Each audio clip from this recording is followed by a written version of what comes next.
this latch is open, it would be in here, but I bought these things and figured out later that it didn't come with any of the plugs.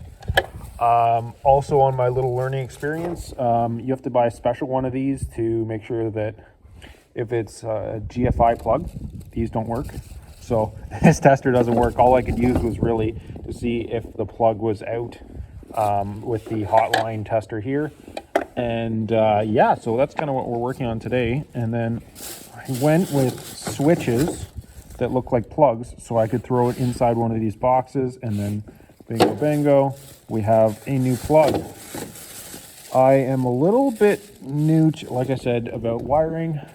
So we have some off, some together. I did discover that my compressor that I thought was broken and that the corrosion had gotten inside it was actually just a plug issue. So as you can see here, they did a little bit better job on this one where they wrapped it at least, but these were indoor boxes and they just moisture got in and bingo bango. And yeah, and the other thing is one pole wiring I didn't really quite understand, so that's what was over here for all the switches, and that would control, it was 2 lines going into one, and then there was a third one. So one would control my outdoor light, and then the other 2 would control the other 2 would control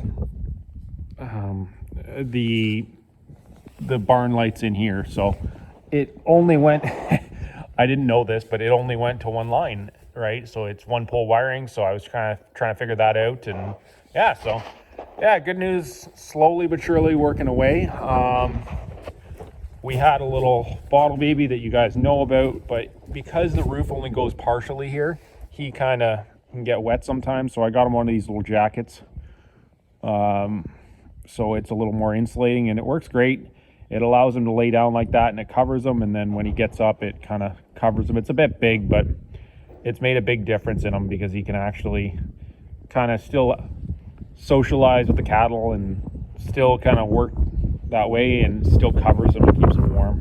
Because this on and off rain, it was half freezing rain. It was brutal for like a good 2 days. And yeah, so that's what we've been working on. I